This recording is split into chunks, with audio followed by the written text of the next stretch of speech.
नमस्कार. शिर्डी नगर पंचायत निवडणुकीच्या पार्श्वभूमीवर S9च्या विशेष कार्यक्रम मी नगरसेवक या कार्यक्रमात आपलं स्वागत. आजच्या भागामध्ये आपल्या सोबत आहेत तब्बल 15 वर्ष शिर्डीवर राज्य करणारे, शिर्डी नगर पंचायतीची सत्ता ज्यांच्या भोवती फिरत राहिली असे किंगमेकर असंही आपण त्यांना संबोधू शकतो, असे कैलास बापू कोते. बापू, स्वागत आहे आपलं आमच्या मी नगरसेवक या कार्यक्रमात. खरं तर या कार्यक्रमाच्या माध्यमातून आम्ही जाणून घेत आहोत गेल्या 5 वर्षाच्या कार्यकाळामध्ये आपण काय कामं केली, शिर्डी विकासासाठी म्हणून काय भरीव कार्य केलं, या सगळ्या विषयांवर आपण चर्चा करणार आहोत. सुरुवातीला आपल्या अर्धांगिनी जे आहेत ते आता नगरसेवक आहेत, तरी पण आपण पाहू शकतो की पडद्यामागे तुम्हीच सगळ्या गोष्टी हाताळतात. तर शिर्डीसाठी म्हणून, आपल्या वॉर्डासाठी म्हणून, प्रभागासाठी म्हणून आपण आता 5 वर्षाच्या कार्यकाळात केलेली विशेष कामं काय?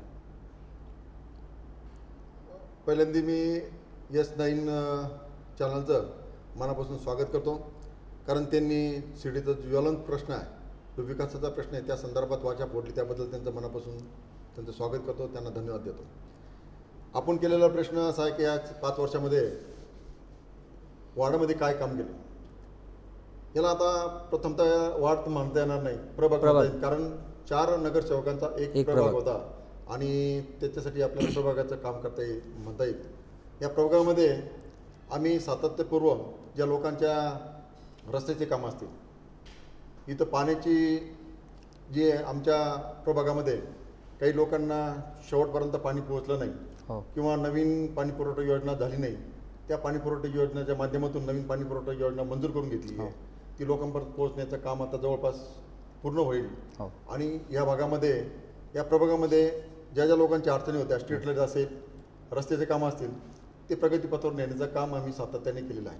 पण हे सगळं काम नेत असताना आमच्या यामागे सुद्धा माननीय नामदार राधाकृष्ण विखे पाटील असतील, सुजयदादा विखे पाटील असतील, यांच्या माध्यमातून सातत्याने शिर्डी नगर पंचायतचा निधी आम्ही उपलब्ध करून दिलेला आहे. आज जे शिर्डी शहरामध्ये विकासाची जी कामं चालू आहे, आज सत्ताधारी म्हणत असले की बा आम्ही हे विकासाचे कामं करतो, पण माझा दावा आहे, माझं चॅलेंज आहे का 2011 सुमित्रा कैलास कोते या नगराध्यक्ष होत्या, उपनगराध्यक्ष होते गोपीनाथ पाटील गोंदकर होते.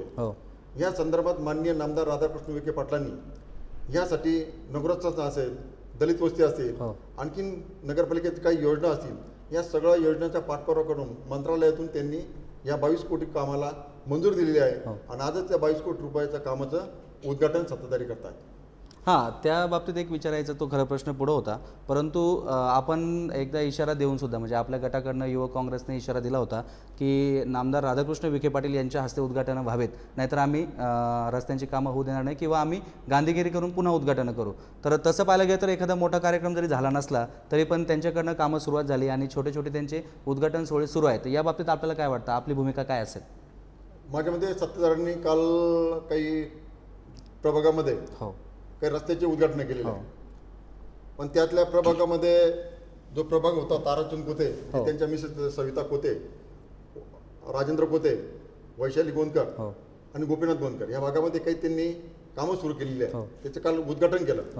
पण काल ताराचंद कोते यांनी सांगितलेलं आहे का मग आमच्या भागामध्ये तुम्ही उद्घाटन करू नका, म्हणून काही भागातले उद्घाटन त्यांनी थांबवलेले आहे. काल आम्ही तातडीची मिटिंग घेतली. माननीय नामदार राधाकृष्ण विखे पाटलांचं संपर्क कार्यालय होतं, त्यामध्ये आम्ही सगळे काँग्रेस प्रेमी सगळे एकत्र बसलो आणि जे उद्घाटन केले ते खरे उद्घाटन नामदार राधाकृष्ण विखे पाटलांनी करायला पाहिजे होता, असा आमचा आग्रह होता. पण त्यांनी केलं नाही, म्हणून आम्ही उद्या सकाळी 12 वाजता प्रत्येक प्रभागामध्ये उद्घाटन आम्ही काँग्रेसचे जे आम्ही लोक आहोत ते माननीय नामदार राधाकृष्ण विखे पाटलांचा बॅनर लावून, सुजयदादांचा बॅनर लावून ते उद्घाटन आम्ही उद्यापासून सुरुवात करणार आहोत. तसं पाहायला गेलं तर जरी आपण म्हणता की नामदारांच्या प्रयत्नातून त्या सुरुवातीलाच या योजनेचा पाठपुरावा सुरू होता, आत्ताच्या यांच्या कार्यकाळामध्ये झालं आहे, तर त्यांचं म्हणणं आहे की उगाच निवडणुकीच्या तोंडावर काहीतरी राजकारण करायचं म्हणून विरोधकांचं हे सुरू आहे. तसं काही आहे का याच्या मागे? मला असं म्हणायचं आहे, त्यांना चॅलेंज देतो आता या निमित्ताने मी, का त्यांनी एखादा तरी कागदाचा पाठपुरावा जर समोर दिला तरी आम्ही त्यांना मान्य करू, पण हे सगळं श्रेय नामदार राधाकृष्ण विखे पाटलांचं आहे. त्यांनी तो पाठपुरावा करून हे 22 कोटी रुपयाचा निधी मंजूर करून आणला होता, याचा साक्षीदार ते पण आहे आणि आम्ही पण आहोत. या निमित्तानं या कार्यक्रमातून कैलास बापूंनी सत्ताधाऱ्यांना आव्हान केलं आहे की त्यांनी कुठल्या कामासाठी स्वतः पाठपुरावा केलेला नाही. आपण विरोधकांच्या संदर्भात पुढे बोलणार आहोत. मला आणखी एक विचारायचं आहे की आपण निवडणुकीच्या तोंडावर, मला वाटतं मागच्या टर्ममध्ये देखील आपणच नगराध्यक्ष होता, त्याच्यानंतर आपण काही एक विशिष्ट अजेंडा ठरवला होता. निवडणुकीच्या काळामध्ये आपण लोकांना काही वचनं दिली होती, तर त्या पहिल्या या हाफमध्ये आपण सत्ता उपभोगली आहे, तर आपण त्यासाठी काय काय केलं? लोकांना जी आपण वचनं दिली होती ती पूर्ण झालीत का? लोकांचा जाहीरनामा दिला होता. हो, जाहीरनामा. लोकांमध्ये तो जाहीरनामा देताच त्यांनी बऱ्यापैकी कामं ती पूर्णत्वाला मार्गी लावण्याचं काम आम्ही केलेलं आहे. त्यामध्ये सगळ्यात महत्त्वाचं मेजर म्हणजे शिर्डीच्या विकासाला काय पाहिजे. शिर्डीच्या विकासाला पाहिजे होतं रस्ते, हो, ड्रेनेज, पाणी पुरवठा, स्ट्रीट लाईट, या लोकांच्या मूलभूत गरजा आणि या पूर्ण करण्याचा आम्ही सातत्याने प्रयत्न केलेला आहे आणि त्यामध्ये पण यश पण आलेलं आहे आम्हाला, असा आमचा दावा आहे. बापू, आणखी एक मला विचारायचं आहे की आपण स्वतः भूमिका घेऊन या पंचवार्षिकमध्ये असा एखादा निर्णय घडून आणला आहे का, तो जो सांगण्यासारखा आहे? स्वतःच्या भूमिकेतून एखादा मोठा निर्णय घडून आला असा? आत्ताच्या या कालावधीमध्ये मी आपल्याला माहिती देऊ इच्छितो की माननीय नामदार राधाकृष्ण विखे पाटलांनी आता शिर्डी शहरासाठी नवीन पाणी पुरवठा योजना मंजूर करून आलेली. हो. ती साधारण 22,58,00,000 रुपयाची खर्चाची पाणी पुरवठा मंजुरीला माननीय नामदार राधाकृष्ण विखे पाटलांनी ती मंजूर करून आलेली. हे ठोस कार्यक्रम आमचा या पंचवार्षिकमधला. आणि जे रस्ते आहे त्यामध्ये बाबांची शताब्दीच्या संदर्भात मीटिंग लावली आणि शताब्दीच्या संदर्भात काही करता येईल का, त्यासाठी माननीय नामदार साहेबांनी एक बैठक घेऊन टाटा कन्सल्टंट यांना नेमून तो प्रोजेक्ट लोकांसमोर ठेवण्याचं काम त्यांनी केलं आणि त्या बाबतीमध्ये 2दा-3दा बैठक पण झाली. विजयराव कोतेंच्या माध्यमातून 1-2दा आम्ही बैठक पण घेतली. लोकांचा चांगल्या प्रकारे प्रतिसाद पण होता आणि त्या माध्यमातून शिर्डीचा अजून बराच विकास करायचा, विकास राहिलेला आहे. म्हणजे त्यामध्ये जे डेव्हलपमेंट प्लॅनमधले 1992 मधले काही रस्ते होते ते रस्ते काही राहिलेले आहेत, पण त्यासाठी आम्ही सातत्याने साईबाबा संस्थांचा पाठपुरावा केला. साईबाबा संस्थांकडे तो प्रस्ताव दिला. जेव्हा मी नगराध्यक्ष असताना किंवा माझ्या मिसेस सुमित्रा खोते या 2006 नगराध्यक्ष असताना आम्ही अशा प्रकारचा ठराव साईबाबा संस्थांना दिला का हा जे DP मधले रस्ते ते साईबाबा संस्थांनी पूर्ण करावे म्हणून. बरोबर. त्या कालावधीमध्ये आदरणीय जयंतराव सासेन साहेब असतील, नामदार राधाकृष्ण विखे पाटील असतील किंवा शिर्डीचे काही ट्रस्टी पण होते त्यामध्ये, तर या सगळ्यांनी त्यावेळेस या DP मधला रस्ता आहे त्या रस्त्याचं बऱ्यापैकी काम पण केलेलं आहे. 6-7 रस्ते पण झालेले आहे, काही उर्वरित रस्ते आहेत. पण त्या उर्वरित रस्त्यामध्ये काम करीत असताना पुढं भविष्यकाळात काय झालं का विश्वस्त मंडळ गेलं आणि मग याचिकाकर्त्यांचा खूप सुसरळ झाला. मग याचिकाकर्त्यांनी प्रत्येक येणाकण कारणाने ते हायकोर्टात गेले आणि हायकोर्टामध्ये ती प्रक्रिया थांबली आणि त्याच्यामुळे विकास कामाला खोळंबा झालेला. बरोबर. तर आपण मग हा जो थांबलेला विकास आहे याच्यासाठी म्हणून आपण भविष्यात, आता आपण जे सांगितले की शिर्डीचा भरपूर विकास बाकी आहे, तर भविष्याकडे आपण कसं बघता की पुढच्या पंचवार्षिकमध्ये लोकांनी तुम्हाला पुन्हा सत्तेमध्ये देण्यासाठी म्हणून तुमचं काय एक अजेंडा असेल किंवा काय काम? आमचं म्हणणं आहे, तुम्ही जे म्हणलं त्या मुद्द्याला मी थोडं थांबवतो. फार विकास राहिलेला नाही, थोडाफार विकास राहिलेला आहे, पण जेणेकरून तो जर एखादा रस्ता करायचा असेल त्या रस्त्याला भूसंपादनाला खर्च खूप आहे. ती नगरपालिका सक्षम नाही आहे, कुठलीच नगरपालिका सक्षम नाही. सिटी नगरपंचायत तर बिलकुल सत्ताधारी कोणी असो पण सक्षम नाही. तर आपण सगळे प्रस्ताव साईबाबा संस्थांना दिले होते आणि साईबाबा संस्थांच्या माध्यमातून तो सिटीतले जेवढे रस्ते आहेत तेवढे पूर्ण करण्याचा प्रयत्न करणार होतो. पण आता तुम्हाला सांगितल्याप्रमाणे याचिकाकर्ते गेले आणि याचिकाकर्त्यामुळे ते काम थांबलेलं आहे. आता आम्ही नवीन सिटी ग्रामस्थ एकत्र आलो. सिटी ग्रामस्थ एकत्र येऊन आम्ही आता एक निवेदन तयार केलेलं आहे. निवेदन देऊन असं आम्ही कोर्टामध्ये अपील करणार आहोत का मग याचिकाकर्त्यांनी जे खोळंबा केलेला आहे त्या याचिकाकर्त्यांचं म्हणणं न करता शिर्डीच्या विकासासाठी, शिर्डीच्या भवितव्यासाठी, भक्तांसाठी जो विकास करायचा आहे तो साईबाबा संस्थांनी करावा अशा प्रकारची भूमिका आम्ही घेतली आहे. शिर्डीचा जो काही राहिलेला विकास आहे, जो नगरपंचायतीच्या माध्यमातून होऊ शकत नाही, तो विकास साधण्यासाठी कैलास बापूंच्या माध्यमातून ग्रामस्थांचं शिष्टमंडळ हायकोर्टामध्ये याचिका करणार आहे असं त्यांनी या सेगमेंटमध्ये सांगितलं. आपण घेणार आहोत एक छोटासा ब्रेकनंतर आपण काही राजकीय विषयांवरती गप्पा मारणार आहोत. तोपर्यंत बघत राहा S9चा विशेष कार्यक्रम मी नगरसेवक.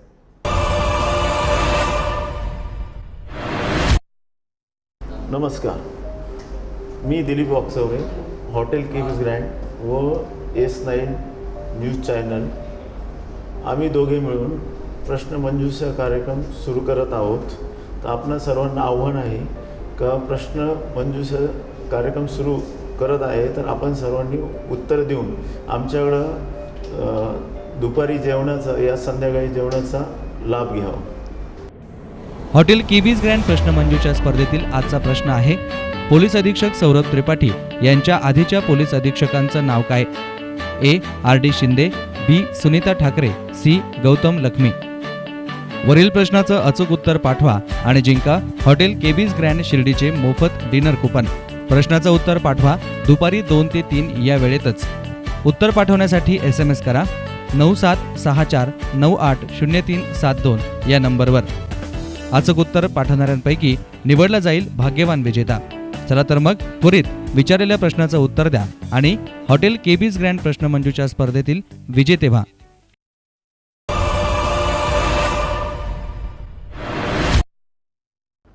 मी नगरसेवक या कार्यक्रमात ब्रेकनंतर पुन्हा एकदा आपलं स्वागत. आपल्यासोबत गप्पा मारण्यासाठी आपल्यासोबत आहेत कैलास बापू कोते. ब्रेकला जाण्यापूर्वी आपण शिर्डी आणि परिसरात शिर्डीच्या विकासासंदर्भात आपण बोललो. आता काही राजकीय प्रश्न आहेत, जनतेला आहे, आम्हाला पडले, ते आपण तुमच्याकडे त्याची उत्तरं आम्ही अपेक्षित करतो. बापू, शिर्डी नगरपंचायत म्हटलं तर ही राज्यासह जिल्ह्यासह राज्यभरात देखील प्रसिद्ध आहे विविध गोष्टींसाठी. तर या निवडणुकीमध्ये नेमका कुठला फॅक्टर काम करून जातो असं आपल्याला वाटतं? शिर्डी नगरपालिका ही राज्यामध्ये पहिली झालेली नगरपंचायत आहे. हो. महाराष्ट्रामध्ये हो. ज्या काही नगरपंचायत झाल्या ती पहिली होणारी शिर्डी नगरपंचायत ही शिर्डीची पहिली नगरपंचायत. हो. त्याच्यानंतर दापोली झाली आणि आणखीन एक नगरपंचायत, अशा त्या पहिल्या क्रमांकाची शिर्डी नगरपंचायत हो. तिला मान्यता भेटलेली आहे. ही जी नगरपंचायत आहे ही मुळात म्हणजे नगरपालिका आणि नगरपंचायत एकच आहे. हो. फक्त नाव बदललेलं आहे. बरोबर. आणि त्यावेळेस लोकांचा जनरेटर होता आणि त्या जनरेटरमुळं नगरपालिका नको, तिच्या आपल्याला टॅक्सेस जास्त येतील, अशा प्रकारची भूमिका लोकांची होती. त्यावेळेस गावांनी पुष्कळ वेळेस बहिष्कार टाकले आणि आपण निवडणूक होऊन देणार नाही म्हणून अशी प्राथमिक चर्चा होती. आणि ती लोकांनी सगळ्यांनी सर्वपक्षीय लोकांनी एकत्र येऊन आम्हाला काय पाहिजे म्हणून त्यावर तोडगा काढला नगरपंचायत. माझ्या वेळेस त्यावेळेस मनोहर जोशी साहेब आणि गोपीनाथ मुंडे साहेब होते आणि त्याच वेळेस मिनिस्टर म्हणून राधाकृष्ण विखे पाटील होते. ही शिर्डी नगर पंचायत करताना सुद्धा राधाकृष्ण विखे पाटलांचं फार मोठं योगदान आहे. लोकांच्या जनमताचा आधार घेऊन, लोकांचा रेटा लक्षात घेऊन त्यांनी सुद्धा राधाकृष्ण विखे पाटलांनी शिर्डी नगर पंचायत करण्यासाठी फार मोठं मोलाचं योगदान केलेलं आहे. बरोबर. आणि हे योगदान करीत असताना शिर्डी नगर पंचायत होत असताना त्यावेळेस दम सुतनकर साहेब असतील, त्यावेळेस आणखीन विश्वस्त मंडळ असतील, त्यावेळेस सुद्धा शिर्डीच्या विकासाला साईबाबा संस्थांनी फार मोलाची मदत केलेली आहे. पण आमचं असं म्हणणं आहे, शिर्डी नगर पंचायत जरी असेल तर आणखीन शिर्डीचा आता लोकसंख्या वाढते. लोकसंख्या वाढल्यानंतर शहरं वाढत आहेत, शहराचा भाग वाढतोय. त्यावेळेस शिर्डीचा नगरपंचायत 2001 नगरपंचायत होती, त्यावेळेस मी जनतेचा नगराध्यक्ष झालो. आणि त्यावेळेस शिर्डीची पाणी पुरवठा योजना आणताना, शिर्डीची भुयारी गटार योजना आणताना ह्या कामामध्ये सुद्धा आदरणीय बाळासाहेब विखे पाटील केंद्रामध्ये मिनिस्टर होते, त्यांनी सुद्धा त्यावेळेस सहकार्य केलेलं आहे. आणि राधाकृष्ण विखे पाटलांनी महाराष्ट्रात सहकार्य करून त्यावेळेसची पाणी पुरवठा योजना असेल, त्यावेळेसची भुयारी गटार योजना असेल, त्यावेळेस आपण ही भुयारी गटार योजना केलेली आहे, पाणी पुरवठा योजना केलेली आहे. आणि अजून शिर्डीचा विकास थोडाफार प्रमाणात राहिलेला आहे, रस्त्याचा विकास राहिलेला आहे. आणखीन काही जे मूलभूत थोडा कचऱ्याचा प्रश्न महत्त्वाचा. बाबू, तो प्रश्न आपण पुढे घेणार आहोत, पण माझा प्रश्न हा होता की शिर्डीच्या निवडणुकीमध्ये कुठला फॅक्टर चालतो शिर्डीमध्ये? हो, शिर्डीच्या निवडणुकीमध्ये आता जो फॅक्टर चालणार आहे तो लोकांच्यावर चालणार आहे. म्हणजे कॅन्डिडेट कसा असला पाहिजे, स्वच्छ चारित्र्याचा असला पाहिजे, त्याने लोकसामान्यामध्ये त्याची इमेज असली पाहिजे. आणि हे सगळे होत असताना हा फॅक्टर चालणार आहे.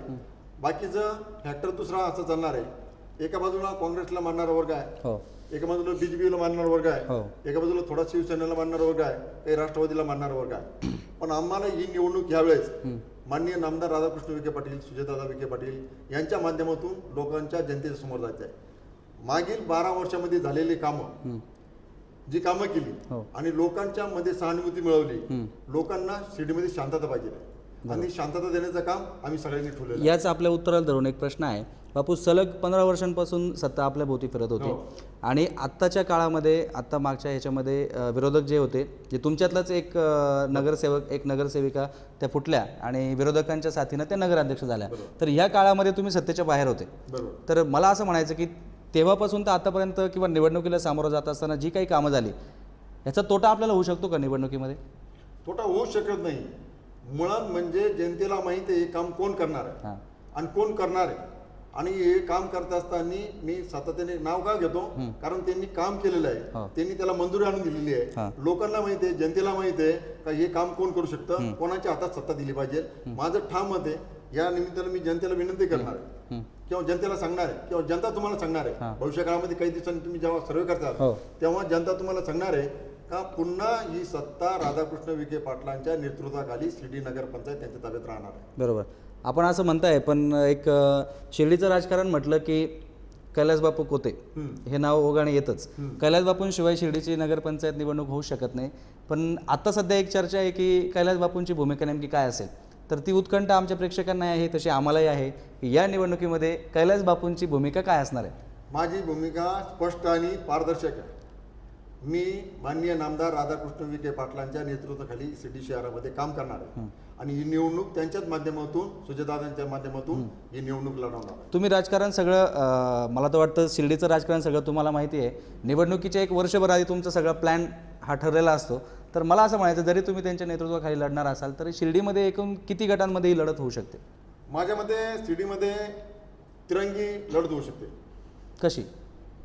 एक तर काँग्रेस, त्यांच्याबरोबर आलेले समविचारी पक्ष हो. असू शकेल हो. किंवा नसेल ते माहित नाही आता मला. हो. पण समविचारी पक्ष म्हणजे राष्ट्रवादी. हो. राष्ट्रवादी ती मागील सुद्धा आता आपल्यासोबत. मिळत आहे. हो. 2006ला राष्ट्रवादींनी आमच्याबरोबर काम केलेलं आहे. बरोबर. मध्यंतरीच्या काळामध्ये 2011ला ते आमच्याबरोबर नव्हते. हो. त्यांनी महायुती केली होती. हो. आता तिचे येण्याचे संकेत मिळत आहेत. हां. तर ती एक होऊ शकते.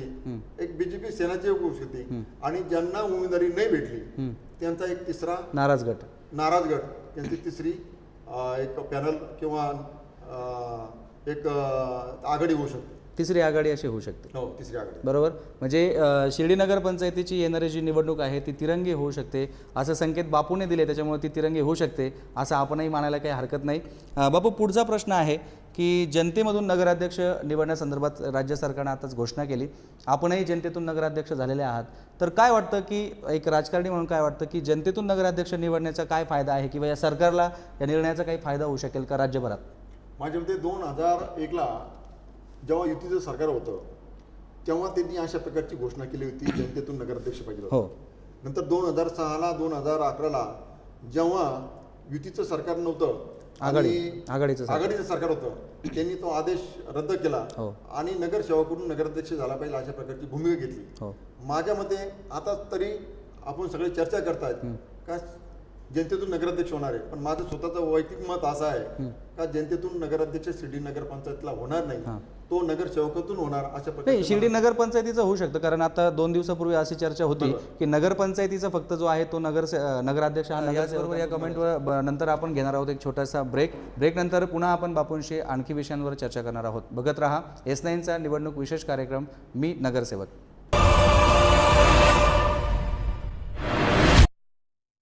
नमस्कार, मी दिलीप वाकचौरे, हॉटेल केबीज ग्रँड व S9 न्यूज चॅनल आम्ही दोघे मिळून प्रश्नमंजुषा कार्यक्रम सुरू करत आहोत.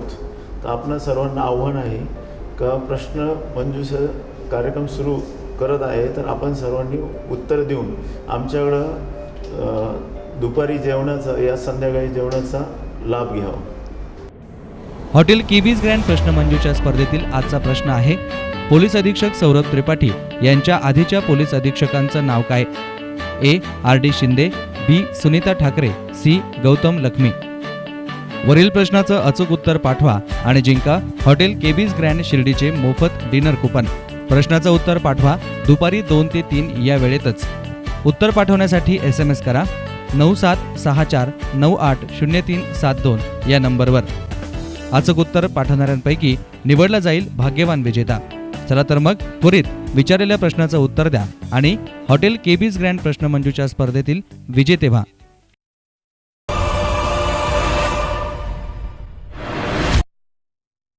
ब्रेकनंतर मी नगरसेवक या कार्यक्रमात आपलं स्वागत आहे. आता आपण कैलासबापूंना महत्त्वाचा प्रश्न विचारणार आहोत की त्या प्रश्नावरती भरपूर चर्चा सत्ताधारी आणि विरोधकांमध्ये होत आहे. बापू, मला सांगा, तुम्ही सत्तेतून गेले आणि तुमचे विरोधक तुमच्याच एका माणसासोबत सत्तेवरती आले, परंतु त्यांना कचऱ्यासारखी समस्या उद्भवली किंवा अशा काही आणखी अडचणी आहेत, त्याच्या बाबतीत जर त्यांना आपण विचारायला गेलो तर ते कायम म्हणतात की याच्यामागे राजकारण आहे. तर त्या राजकारणामागे तुमचा हात आहे अशी कधी कुजबूज ऐकायला मिळते, तर काय नेमकी त्या राजकारणामागे तुमचा हात आहे का? शिर्डी नगरपालिकेचा कचऱ्याचा प्रश्न हा सातत्याने होता, म्हणजे आमच्या काळात पण होता, पण आम्ही त्याची व्यवस्थितपणे विल्हेवाट लावण्याचं काम केलेलं आहे. पण आत्ताच्या जे सत्ताधारी आहेत या लोकांनी त्याच्याकडे पूर्णपणे दुर्लक्ष केलेलं आहे. हो कारण आम्ही जेव्हा सत्तेत होतो तेव्हा शिंगवेला जागा घेतली, हो म्हणजे ते 14 एकर जागा ती खरेदी केली, हो सगळ्या प्रकारच्या एनओसी आणून दिल्या, सगळ्या प्रकारचं ज्या एनओसी पाहिजे होत्या, ज्या काही परवानग्या पाहिजे होत्या त्या सगळ्या प्रकारच्या परवानग्या आणण्याचं काम आम्ही सातत्याने केलेलं आहे. आत्ताच्या जे सत्ताधारी आहे यांच्याकडून कचऱ्याचा प्रश्न निकाली निघाला नाही. कारण 4-5 दिवस झाले का एक कचऱ्याचा प्रश्न शिर्डी कचराचा असतो. बरोबर. तो साहेब भक्तांना त्रास होतो, सर्वसामान्य माणसाला त्रास होतो, रहिवाशांना त्रास होतो, शिर्डीकरांना त्रास होतो. बरोबर. याच्यासाठी सत्ताधाऱ्यांनी आमचं नाव वापरण्यापेक्षा त्यांनी स्वतः करून दाखवावं. जर आमचं जर सगळं चालतं तर मग हे सगळं काम विकास काम सुद्धा आम्हीच केलं, हे कामाचं क्रेडिट सुद्धा आमचंच आहे असं म्हणलं तर काय वावगं ठरणार आहे. त्यांचं म्हणणं आहे की हा सामूहिक प्रश्न आहे कचऱ्यासारखा, याच्यामध्ये राजकारण न करता तुम्ही देखील त्यांना सहकार्य केलं पाहिजे. आम्ही प्रत्येक वेळेस त्यांना सांगितलेलं आहे का बा जेव्हा जेव्हा तुम्हाला अडचण पडेल, जेव्हा जेव्हा तुम्हाला काही अडचण येतील त्यावेळेस आमच्या समवेत किंवा आम्हाला बोलून चर्चा करा, त्यावर आपण तोडगा काढू. पण त्यांनी कुठल्याही प्रकारचं आम्हाला आतापर्यंत बोलवणं केलं नाही, त्याच्यामुळे आम्ही तिकडे फार लक्ष दिलं नाही. परंतु मध्यंतरी युवा नेते सुजय विखे पण म्हणाले होते की आमच्या हातात जर सत्ता आली तर आम्ही एका दिवसात कचऱ्याचा प्रश्न सोडवू शकतो. तर त्याच्या मागे काय लॉजिक असेल कदाचित? सुजयदादा म्हणले ते एकदम योग्य आहे. कारण एखाद्या संस्थेची जबाबदारी घेतली तर त्यांनी ती पूर्ण करण्याची जबाबदारी त्यांची आहे. त्या अर्थाने म्हटले, त्या अर्थाने म्हणले ते का एखादी संस्था जर त्यांच्या ताब्यात असेल तर ती पूर्ण करण्याची जबाबदारी सुद्धा सुजयदादांची आहे. म्हणून सुजयदादा बोलले ते कुठल्या प्रकारचा भाव नाही, पण सत्ताधाऱ्यांनी त्याचा भाव करू नये. सत्ताधाऱ्यांनी पूर्णपणे कचऱ्याच्या संदर्भात निष्क्रिय ठरलेले आहे आणि त्यांनी आतापर्यंत कुठल्याही प्रकारची काळजी घेतली नाही, म्हणून हे वेळ त्यांच्यावर आलेली आहे. सत्ताधाऱ्यांना कचऱ्याचा प्रश्न सोडवता आला नाही, सत्ताधारी या प्रश्नावरती निष्क्रिय ठरले आहे असा आरोप बापूंनी या निमित्तानं केला आहे. बापू, याला जोडून माझा पुढचा एक प्रश्न आहे की सत्ताधाऱ्यांना जरी अशा प्रकारच्या अडचणींना सामोरं जावं लागत असलं, पडद्यामागून त्या राजकारण चालतं असं त्यांचं म्हणणं आहे, तरी पण विरोधक म्हणून आपणही कधी समोरासमोर आंदोलनं करताना किंवा विरोध करताना एखाद्या मुद्द्यावर जास्त प्रखरतेनं दिसले नाहीत, तर याच्यामागे काय कारण आहे? नाही, आम्ही एक ठरवलं आहे. खरं म्हणजे नगराध्यक्ष हा अधिकाराने आमचाच पाहिजे होता. हो. पण त्या नगरसेविका तिकडे गेल्या आणि नगराध्यक्ष झाला. हो. आणि लोकांच्या मध्ये कौर उठलं का पण नगराध्यक्ष तिकडच्या झाल्या म्हणजे सत्ताधाऱ्यांच्या त्या नगरसेविका नगराध्यक्ष झाल्या. मग आम्ही असं ठरवलं का 2-2.5 वर्षाचा कालावधी आहे, तर 2-2.5 वर्षाच्या कालावधीमध्ये यांना काय काम करायचं ते करू द्या, काय यांची ताकदपणा लावू द्या, काय विकास करायचा तो करू द्या. पण माझ्या मते आज निवडणूक अंतिम टप्प्यावर आलेली आहे, पण विकासाचं कुठल्याही प्रकारचं काम त्यांच्याकडून झालं नाही. कचऱ्याचा प्रश्न सोडवता आला नाही, पाण्याचा प्रश्न सोडवता आला नाही. आतापर्यंतच्या कालावधीमध्ये कधी पण सिटीकरांना 6 दिवसाच्या जवळपास पाणी भेटलं नाही, मिळालं नाही. पण यांच्या कालावधीमध्ये 6-6 दिवसांनी पाणी सिटीकरांना भेटलेलं आहे. इथं यांच्या कामाची शोकीनता काय? बरोबर. सत्ताधाऱ्यांना येथील नागरिकांना पाणीसुद्धा देता आलं नाही असा देखील आरोप बापूंनी या निमित्तानं केला आहे. बापू, ठीक आहे, आपण आरोप केला, सगळ्या गोष्टी झाल्या, परंतु आता ॲक्च्युअल निवडणुकीला सामोरं जात असताना तुमच्या पक्षाचा काय अजेंडा असणार आहे निवडणुकीमध्ये? आमच्या माननीय नामदार राधाकृष्ण विखे पाटील असतील किंवा सुजयदादा विखे पाटील असतील, यांच्या माध्यमातून निवडणुकीला समोर जात असताना आमचा एकच अजेंडा राहील, शिर्डीचा बाबांच्या शताब्दीच्या संदर्भात चांगल्या प्रकारचा विकास करणे, शिर्डीमध्ये शांतता राहणे, कुठल्या प्रकारची दंगली किंवा कुठल्या प्रकारचा वाद विकोपाला न जाता शिर्डीमध्ये कायम प्रकारची शांतता राहावी, हा अजेंडा घेऊन आणि विकासाच्या मुद्द्यावर आम्ही शिर्डी नगर पंचायतीला समोर जाणार आहोत. गुन्हेगारीचा विषय आहे, तेथील जनतेला कुठेतरी शांतता हवी आहे असं आपण मगाशी बोलताना सांगितलं. ते गुन्हेगारीला आवर घालण्यासाठी राजकीय इच्छाशक्ती देखील हवी आहे, तर त्या बाबतीत म्हणून आता नेमकी आपली भूमिका येत्या काळामध्ये काय असेल? येत्या काळामध्ये आमची भूमिका अशी असेल का शिर्डीमध्ये येणारा साई भक्त त्याला सुरक्षित वाटली पाहिजे, येणाऱ्या साई भक्ताला शिर्डी ही आपली वाटली पाहिजे, आणि इथं आल्यानंतर तो 2 दिवस 1 दिवस शांततेने राहायला पाहिजे, कुठल्या प्रकारचा त्याला त्रास होता कामा नये, ह्या मताची आम्ही आहोत. त्याचप्रमाणे सीडीमध्ये जी गुन्हेगारी आहे ती माझ्या मते आता थोडीफार प्रकारात कमी होते. तर त्या संदर्भात सुद्धा सिडीकरांना अशी सहानुभूती वाटली पाहिजे की आम्ही सिडीकर आहे, आम्ही सुरक्षित आहे, अशा प्रकारची भूमिका लोकांनी घेतली पाहिजे आणि घ्यायची आहे. तर ह्या संदर्भामध्ये गुन्हेगारीच्या संदर्भात आम्ही उद्या परवा सिटी पोलीस स्टेशनवर मोर्चा नेणार आहोत आणि मोर्चाच्या माध्यमातून सिटी पोलीस स्टेशनला आम्ही सांगणार आहोत सिडीमध्ये राहता परिसर सोडून जे बाहेरचे गुन्हेगार असतील, पुण्याचे असतील, मालेगावचे असतील, मडमडचे असतील, धुळ्याचे असतील, नागपूरचे कुठले XYZ कुठले असतील, त्या गुन्हेगारांना बाहेर काढण्याचं काम सिटी पोलीस स्टेशनने केलं तर त्यांना काही मुदत देणार आहे. नाही केलं तर आम्ही तो कायदा स्वतः हातात घेऊन त्या गुन्हेगारांना आम्ही बाहेर काढण्याचं काम करणार आहे आणि एक साई भक्तांना आणि सिटीकरांना एक चांगल्या प्रकारचा दिलासा देण्याचं काम करणार आहे. मध्यंतरीच्या काळामध्ये पिक पॉकेटिंगचा विषय सध्या ऐरणीवर आला, त्यावेळेस PI वाघ होते, त्यांनी बऱ्यापैकी ती कंट्रोलमध्ये आणण्याचं काम केलं. आता PI चव्हाण साहेबांना आम्ही सुद्धा वेळोवेळी सांगितलेलं आहे, त्यांच्याबरोबर बैठक घेऊन त्यांना सांगितलंय की सिटीमध्ये पिक पॉकेटिंग वाढतंय, गुन्हेगारी वाढते, आपण त्याच्यात लक्ष घाला. त्यांना सुद्धा एक 15 दिवसाचा एक अल्टिमेट देणार आहे. त्याच्यामध्ये नाही ऐकलं तर त्या पिक पॉकेटिंगचं सुद्धा बंदोबस्त करण्याचं काम काँग्रेस पक्षाच्या वतीने केलं जाईल, ही आमची भूमिका आहे. गुन्हेगारीला रोखण्यासाठी देखील मोठं काम येत्या काळामध्ये काँग्रेसच्या वतीने करणार आहोत असं बापूने सांगितलं. आता आपण बापू शेवटच्या प्रश्नाकडे वळतो आहोत. आमच्या या कार्यक्रमात येणाऱ्या प्रत्येक मान्यवराला आम्ही ते विचारतो आहेत, कारण आत्ता निवडणुकीनंतर आपल्याला शिर्डीमध्ये सर्वात मोठा सोहळा आहे, साईबाबांचा समाधी शताब्दी सोहळा आहे. तर त्या सोहळ्याच्या निमित्तानं तुम्हाला एक राजकारणी म्हणून, शिर्डीचे जाणकार म्हणून काय वाटतं की काय व्हायला पाहिजे? माझं बाबांची साई शताब्दी 2018ला सुरू होण्यापेक्षा माझं वैयक्तिक मत आहे, तर आपण सगळे जाणकार आहात 2017ला ती बाबांची सुरू होते.